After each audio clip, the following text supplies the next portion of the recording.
Assalamualaikum warahmatullahi wabarakatuh. Halo semuanya, kembali lagi bersama Bu Desi. Di sini Ibu akan menjelaskan penggunaan kalimat bermajas dalam teks deskripsi.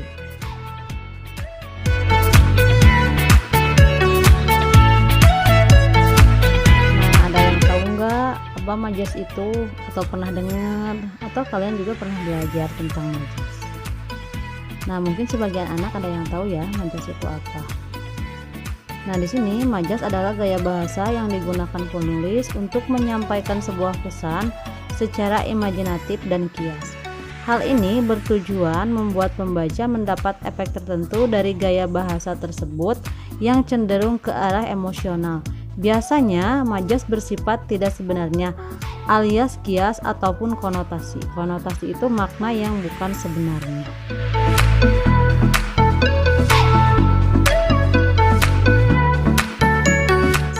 Jenis majas itu ada 4 ya. Yang pertama ada majas pembandingan, pertentangan, pertautan, dan sindiran. Tetapi di sini Ibu hanya akan menjelaskan majas perbandingan saja, karena di dalam teks deskripsi hanya majas perbandingan yang digunakan. Majas perbandingan adalah majas yang digunakan untuk menyandingkan atau membandingkan suatu objek dengan objek lain melalui proses penyamaan, perlebihan, ataupun penggantian. Dalam majas perbandingan, kalian akan menjumpai beberapa subjenisnya.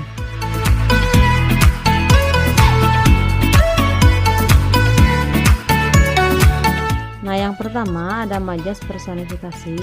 Majas personifikasi adalah majas yang menggantikan fungsi benda mati yang dapat bersifat layaknya seperti manusia. Contohnya di sini, daun kelapa tersebut seakan melambai kepadaku dan mengajakku untuk segera bermain di pantai. Nah, di situ ada kata melambai. Nah, melambai di situ itu menunjukkan sifat seperti manusia ya, sedangkan di sini daun kelapa itu adalah benda mati, tidak hidup. Atau contoh lain, makanan pedas itu membakar lidahnya. Nah, di sini makanan itu kan benda mati, masa bisa membakar lidah? Ngerti?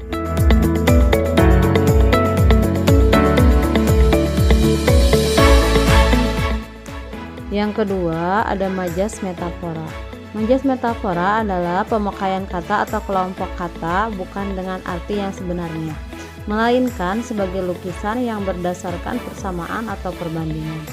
Contohnya di sini, pegawai tersebut merupakan tangan kanan dari komisaris perusahaan tersebut. Tangan kanan merupakan ungkapan bagi orang yang setia dan dipercaya.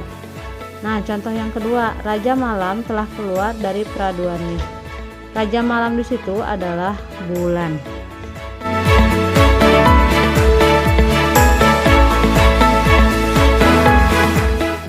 Yang ketiga ada majas asosiasi, yaitu membandingkan dua objek yang berbeda namun dianggap sama dengan pemberian kata sambung, bagaikan, bak, ataupun seperti.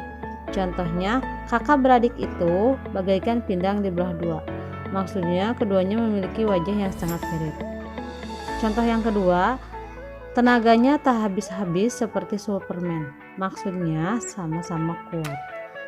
Contoh lain, sekarang badanmu seperti tiang listrik. Nah, di situ maksudnya sekarang badanmu tambah tinggi. Nah, kalian harus selalu ingat ya, kalau majas asosiasi itu harus ada kata bagaikan, bak, ataupun seperti. Jadi mudah ya cara membedakan.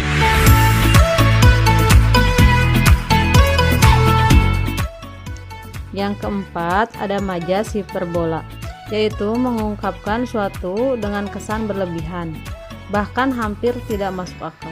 Contohnya, orang tuanya memeras keringat agar anak tersebut dapat terus bersekolah. Memeras keringat artinya bekerja keras. Contoh yang kedua, terik matahari membakar tulangku.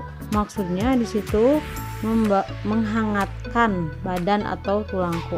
Nah, kalimat tersebut berlebihan Nah, jadi kalian bisa membedakannya ya. Kalau di dalam sebuah kalian menemukan sebuah kalimat yang berlebihan, berarti itu termasuk ke dalam majas hiperbola.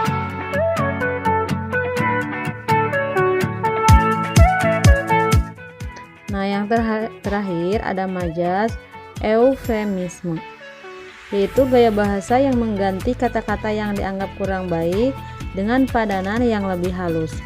Contohnya, tiap universitas dan perusahaan sekarang diwajibkan menerima difabel. Difabel menggantikan kata orang cacat. Soalnya kalau di dalam sebuah kalimat menggunakan kata orang cacat, mungkin bahasanya kurang baik ya. Jadi lebih baik diganti dengan difabel. Nah, contoh yang kedua, adik kurang pintar sehingga dia tidak naik kelas. Di situ kurang pintar itu kata-kata halus dibanding dengan kata bodoh. Ngerti ya?